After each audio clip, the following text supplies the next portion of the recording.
1914 British government Rameswaram എന്ന ദ്വീപുമായി connect ചെയ്യാൻ പണി കഴിപ്പിച്ചതാണ് പാമ്പൻ പാലം.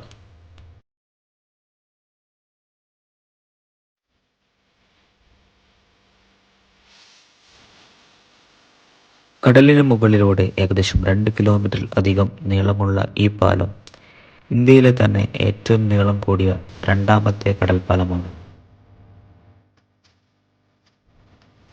1914 തന്നെ അതിനൂതന സാങ്കേതിക വിദ്യകൾ ഉപയോഗിച്ചാണ് ഈ പാലം പണിതത്. വെർട്ടിക്കൽ ലിഫ്റ്റ് സ്പാൻ ടെക്നോളജി അഥവാ കപ്പലുകൾക്ക് പോകാൻ പാകത്തിൽ ഉയർത്തുവാനും മടക്കുവാനുമുള്ള ടെക്നോളജി ഈ പാലത്തിന് ഉണ്ടായിരുന്നു. 1964 ഉണ്ടായ ധനുഷ്കോടി ദുരന്തത്തിൽ ഈ പാലം തകരുകയും അന്ന് ധനുഷ്കോടിയിലേക്ക് വരികയായിരുന്ന ബോട്ടുമെയിൽ എന്ന ട്രെയിൻ ശക്തമായ ചുഴലിക്കാറ്റിൽപ്പെട്ട് കടലിലേക്ക് പതിക്കുകയും ചെയ്തു. അന്ന് ട്രെയിനിൽ ഉണ്ടായിരുന്ന എല്ലാവരും കൊല്ലപ്പെട്ടു.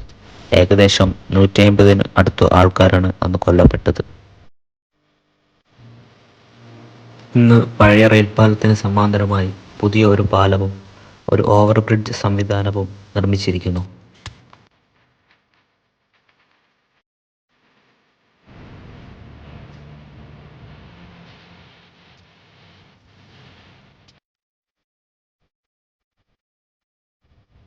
കൂടുതൽ ഇൻഫോർമേറ്റീവ് ആയിട്ടുള്ള വീഡിയോകൾക്ക് പേജ് ഫോളോ ചെയ്യുക.